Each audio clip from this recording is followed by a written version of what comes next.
नमस्कार। एक बार फिर से आप सबका स्वागत है अल्ट्रा पावर स्टडी के इस यूट्यूब चैनल पर। तो आज का हमारा टॉपिक रहेगा पोषक पदार्थ, जिसे हम भोजन के अवयव भी कहते हैं। तो चलो आज का टॉपिक शुरू करते हैं। पोषक पदार्थ, इन्हें दो भागों में बांटा है। एक तो है वृहद पोषक और दूसरा है सूक्ष्म पोषक। वृहद पोषक वह होते हैं जिनका हम हमारे शरीर में पाचन करते हैं, और सूक्ष्म पोषक वह होते हैं जो पाचन में सहायक होते हैं लेकिन उनका पाचन नहीं होता है। तो वृहद पोषक में जैसे कार्बोहाइड्रेट है, वसा है, प्रोटीन है, इनको रखा गया है। और सूक्ष्म पोषक में रखा गया है विटामिन, जल और खनिज लवण, इन सभी को। ये ऊर्जा देने में सहायक होते हैं। ठीक है, तो अब हम कार्बोहाइड्रेट के बारे में देखते हैं। कार्बोहाइड्रेट को प्रथम पाचक कहा जाता है, क्योंकि हमारे शरीर में सबसे पहले जो पाचन है वो कार्बोहाइड्रेट का होता है और सबसे जल्दी होता है। वसा को द्वितीय पाचक और प्रोटीन को अंतिम पाचक कहा जाता है, क्योंकि प्रोटीन का हमारे शरीर में सबसे लास्ट में पाचन होता है, क्योंकि ये प्रोटीन हमारे शरीर की मरम्मत के लिए उपयोग किया जाता है। 1 ग्राम कार्बोहाइड्रेट से हमें 4.2 किलो कैलोरी ऊर्जा प्राप्त होती है, और इसकी जो इकाई है वो है ग्लूकोज। वसा को द्वितीय पाचक कहा जाता है, और सबसे ज़्यादा जो ऊर्जा है हमारे शरीर में वो वसा से मिलती है। और 1 ग्राम वसा से हमें 9.3 किलो कैलोरी ऊर्जा प्राप्त होती है। वसा की जो इकाई है वो वसीय अम्ल है। इसी प्रकार प्रोटीन को अंतिम पाचक कहा जाता है। इससे हमारे शरीर में सबसे कम ऊर्जा मिलती है। 1 ग्राम प्रोटीन से 4 किलो कैलोरी ऊर्जा प्राप्त होती है, और इसकी जो इकाई है वो एमिनो एसिड है। अब हम सबसे पहले जो है वो कार्बोहाइड्रेट के बारे में पढ़ेंगे। वह पोषक पदार्थ या जिनमें सामान्यतः कार्बन, हाइड्रोजन व ऑक्सीजन का जो अनुपात है वो 1:2:1 का होता है। जैसे कि ग्लूकोज को ही देख लो, इसमें जो कार्बन है वो होती है 6, H जो होता है वो 12 और O होता है वो भी 6 होता है। तो इसका जो हम अनुपात याद करेंगे ना, तो 1:2:1 ही प्राप्त होता है। अब कार्बोहाइड्रेट के स्रोत देख लेते हैं। इसमें जो सभी अनाज है, जैसे चावल है, गेहूँ है, मक्का है, बाजरा है, ये कार्बोहाइड्रेट के ही स्रोत है। और इसके अलावा दूध, दही, अंडा, फल, ये भी कार्बोहाइड्रेट के स्रोत के रूप में काम में लिए जा सकते हैं। अब हम कार्बोहाइड्रेट के प्रकार देखते हैं। मुख्य रूप से इन्हें 3 भागों में बांटा गया है: मोनोसैकेराइड, डाइसैकेराइड और पॉलीसैकेराइड में। सबसे पहले हम मोनोसैकेराइड के बारे में देखते हैं। मोनोसैकेराइड जो है ये सबसे सरल कार्बोहाइड्रेट है। ये अधिकतर शर्कराएं होती है और ये जल में घुलनशील होती है। जल में ये जल्दी से घुल जाते हैं। इसके अंदर ग्लूकोज है, फ्रक्टोज है और गैलेक्टोज को रखा गया है, जिसे हम शॉर्ट फॉर्म में GFG भी कहते हैं। इससे हमें याद रखना आसान हो जाता है। ग्लूकोज जो है वो कार्बोहाइड्रेट की इकाई के रूप में है, और ये रक्त की शर्करा भी कहते हैं। ये इसको ही अंगूर की शर्करा भी कहते हैं, और ग्लूकोज को कोशिका का ईंधन भी कहा जाता है। फ्रक्टोज जो है वो प्रकृति में सबसे मीठी शर्करा जो है ना, वो फ्रक्टोज की है। फ्रक्टोज जो है वो फल व शहद में पाया जाता है। गैलेक्टोज जो है ना, वो मस्तिष्क की शर्करा है, और ये स्वतंत्र नहीं पाई जाती, बल्कि दूध की शर्करा के साथ पाई जाती है। यानी दूध की शर्करा का ही भाग होता है गैलेक्टोज। अब हम डाइसैकेराइड के बारे में देखते हैं। जो डाइसैकेराइड है वो 2 मोनोसैकेराइड की इकाइयों से मिलकर बना होता है। इसके अंदर आती है माल्टोज है, लैक्टोज है और सुक्रोज। इनको डाइसैकेराइड में रखा गया है, जिसे हम शॉर्ट फॉर्म में MLS के रूप में याद रख सकते हैं। माल्टोज का निर्माण जो है वो ग्लूकोज की 2 इकाइयाँ मिलकर करती है, और माल्टोज को ही अनाज की शर्करा कहा जाता है। लैक्टोज में जो है एक ग्लूकोज और एक गैलेक्टोज की जो इकाई मिलकर एक लैक्टोज का निर्माण करती है और इसे हम दूध की शर्करा भी कहते हैं। सुक्रोज में एक तो ग्लूकोज होता है और जो दूसरी इसके साथ जो दूसरी मोनोसैकेराइड होती है वो होती है फ्रैक्टोज। इसे हम गन्ना की शर्करा भी कहते हैं जो चीनी व गुड़ में पाई जाती है और सुक्रोज को ही टेबल शुगर के रूप में देखा गया, इसे ही टेबल शुगर बुलाया जाता है। अब हम पॉलीसैकेराइड के बारे में देखते हैं। पॉलीसैकेराइड के अंदर मोनोसैकेराइड की जो है वो 2 से अधिक इकाइयाँ होती है, यानी अनेक इकाइयाँ हो सकती है। जैसे कि इसके एग्जाम्पल देखते हैं, सेलुलोज को पॉलीसैकेराइड कहते हैं, काइटिन है, स्टार्च है, ग्लाइकोजन है, इन सब को पॉलीसैकेराइड में रखा गया है। सेलुलोज जो है वो पादप की कोशिका भित्ति में पाया जाता है। काइटिन कवक की जो कोशिका भित्ति होती है ना, वो काइटिन की बनी होती है। इसी प्रकार जो स्टार्च है वो आलू में, पादपों में भोजन के रूप में जो संचित पदार्थ होता है वो भी स्टार्च के रूप में होता है। ग्लाइकोजन जो है वो जंतुओं में भोजन संचित करता है, यानी जैसे मानव भी हुआ ना, इसके अंदर जो हमारा भोजन है वो संचित होता है, वो ग्लाइकोजन के रूप में संचित होता है। अब हम आगे देखते हैं वसा के बारे में, फैट। सभी चिकनाई युक्त जो पदार्थ होते हैं ना उन्हें ही वसा कहा जाता है। इसके अंदर भी है जो कार्बन है, हाइड्रोजन है और ऑक्सीजन पाया जाता है और इसकी जो इकाई है वो वसीय अम्ल है और उसके साथ ग्लिसरॉल मिलता है तो इसे वसा का निर्माण होता है।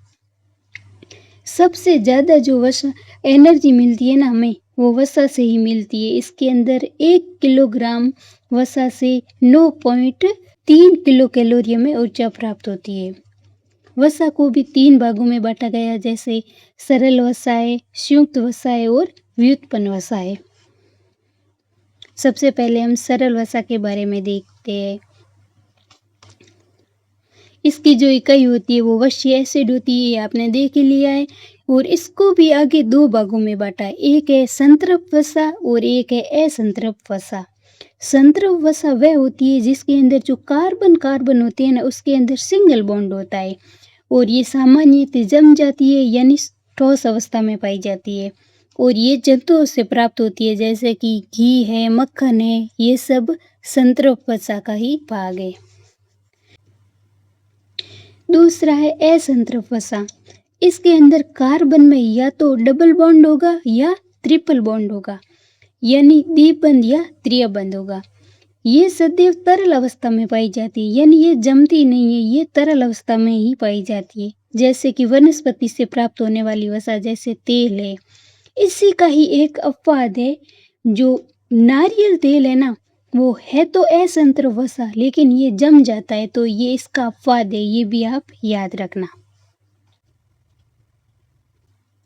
अब संयुक्त वसा के बारे में देख लेते हैं। इसके अंदर वसीय अम्ल के साथ कार्बन या अकार्बनिक जो पदार्थ होते हैं ना वो मिल जाते हैं, जिसमें फास्फोलिपिड है, ग्लाइकोलिपिड है।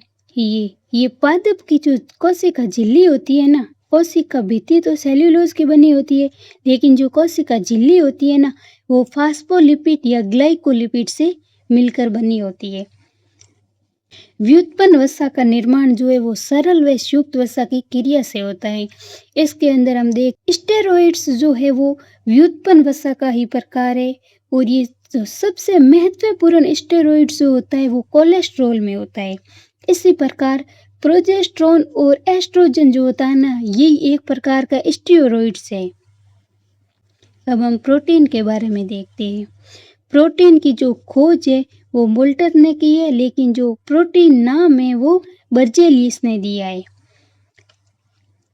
हमारे शरीर में सबसे ज़्यादा जो मात्रा होती है वो जल की होती है और जल के बाद सबसे ज़्यादा जो मात्रा है वो सर्वाधिक पाया जाता है वो प्रोटीन होता है। ये 7 से 8% हमारे शरीर में प्रोटीन की मात्रा होती है।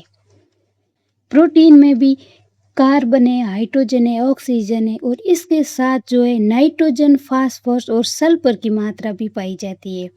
प्रोटीन के अंदर पेप्टाइड होती है और पेप्टाइड मिलकर पॉलीपेप्टाइड का निर्माण करती है और प्रोटीन का निर्माण है जो एमिनो अम्ल से होता है और इसके कार्य है शरीर की वर्दी व मरम्मत करना। अब प्रोटीन के स्रोत देखते हैं। जो सभी लेग्यूमिनेसी कुल के जो पादप होती है, जैसे दाल हो गई, सभी प्रकार की जो दालें है वो प्रोटीन का बहुत अच्छा स्रोत है। सबसे ज़्यादा जो प्रोटीन होता है ना वो सोयाबीन में होता है। अब प्रोटीन की कमी से जो रोग होते हैं, जो अनियमितता आती है, वो भी देखते हैं। जैसे मेरेस्मस जो रोग है ना वो छोटे बच्चों में होता है, यानी जो बच्चे के जन्म से 1 साल तक की अवस्था तक होता है। इसमें प्रोटीन व ऊर्जा की कमी हो जाती है और ये छोटे बच्चों में होता है और इसमें जो बच्चों का शरीर है ना वो दुबला-पतला हो जाता है। अगला है क्वाशयोर, इसके अंदर प्रोटीन की कमी से होता है ये भी, और ये जो रोग है वो 1 साल से 5 साल तक के बच्चे में हो सकता है।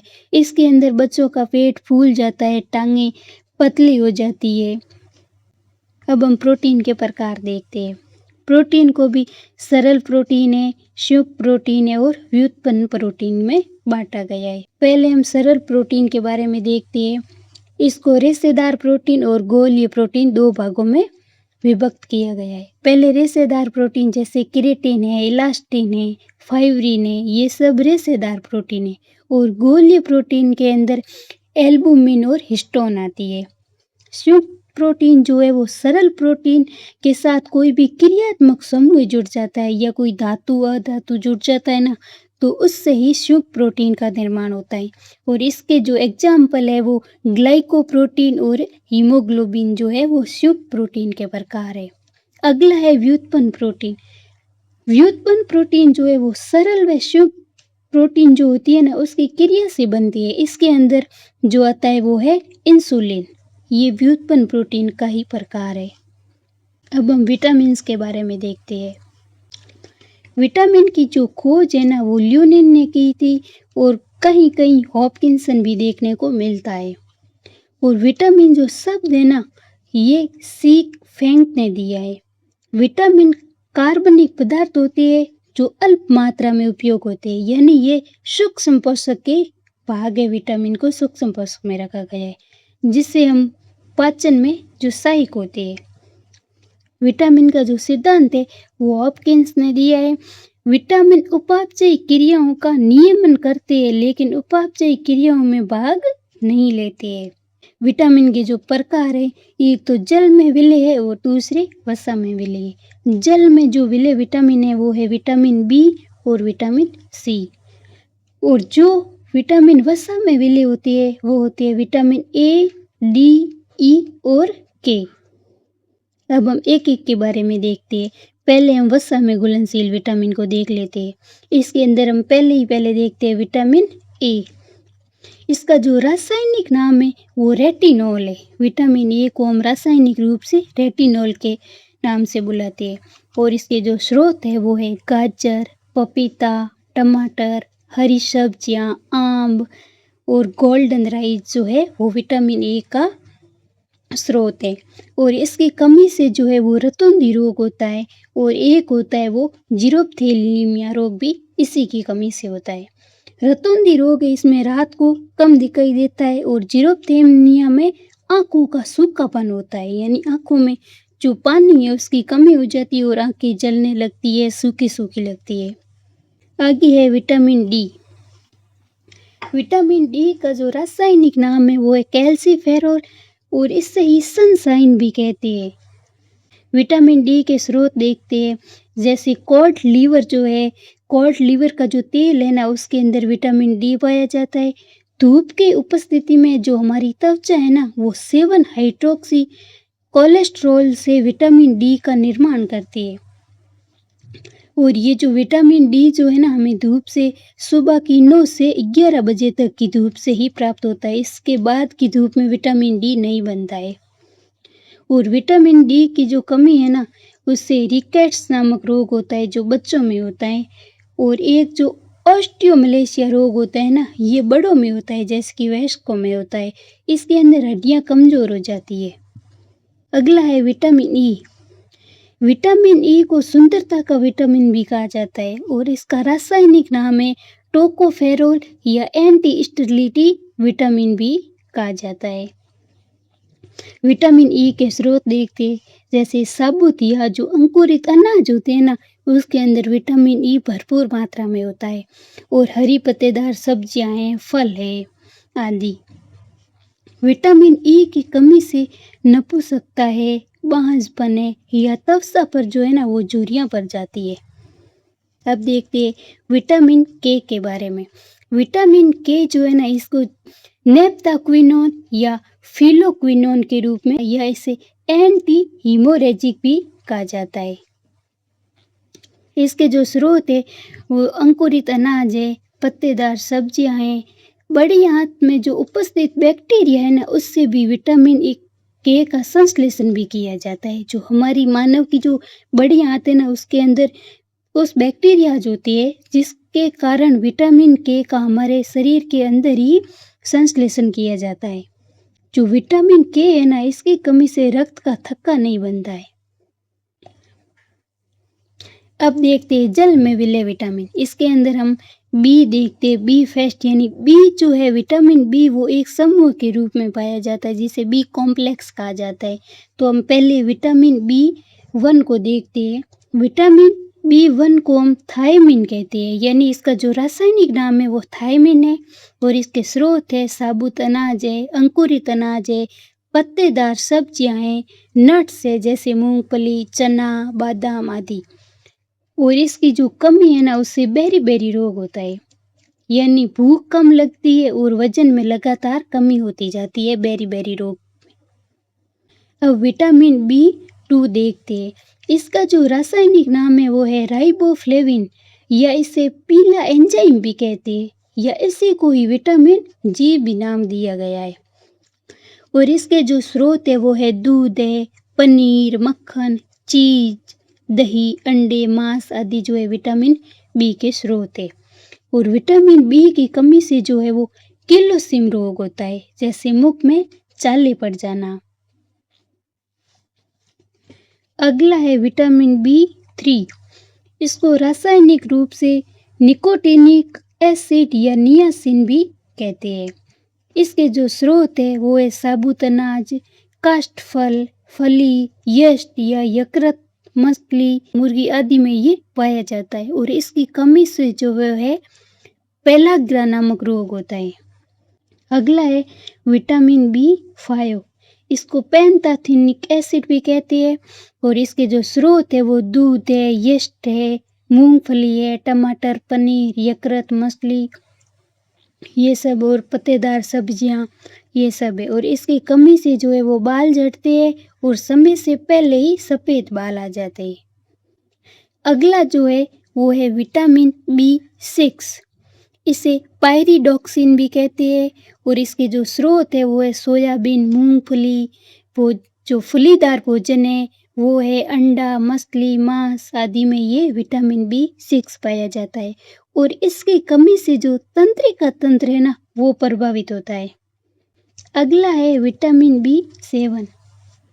इसका जो रासायनिक नाम है वो है बायोटीन या विटामिन एच भी इसे कहा जाता है। इसके स्रोत है अंडा, यानी पका हुआ जो अंडा होता है ना उसके अंदर विटामिन बी सेवन भरपूर मात्रा में पाया जाता है। यकृत, मांस, दालें, साबुत अनाज इन सभी में विटामिन बी सेवन पाया जाता है। और इसकी जो कमी है ना उससे मांसपेशियों में दर्द होने लगता है। जो विटामिन बी सेवन की कमी से हमारे शरीर की जो मांसपेशियां हैं ना उसमें हमें बहुत ज़्यादा दर्द फील होता है। अगला है विटामिन बी नाइन।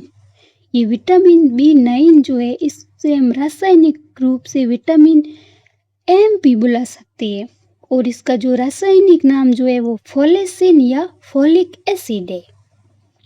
इसके स्रोत है हरी पत्तेदार सब्जियां। और इसकी कमी से हमारी जो आरबीसी है ना, जो रक्त की आरबीसी ये प्रभावित होती है।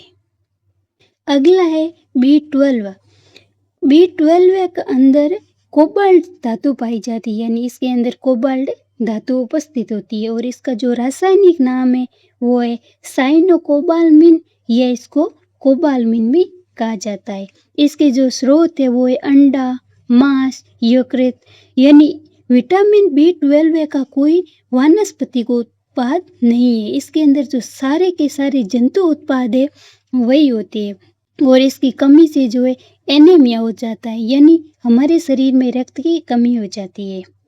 अगला जो हमारा जो बचा है वो है vitamin C. Vitamin B complex समाप्त हो गया, अब विटामिन सी के बारे में। विटामिन सी का जो रासायनिक नाम है वो है एस्कॉर्बिक एसिड और इसके स्रोत है जो सभी खट्टे फल होते हैं ना, उसके अंदर भरपूर मात्रा में विटामिन सी पाया जाता है, जैसे अमरूद है, आंवला, नींबू, संतरा, मौसमी, इन सब में।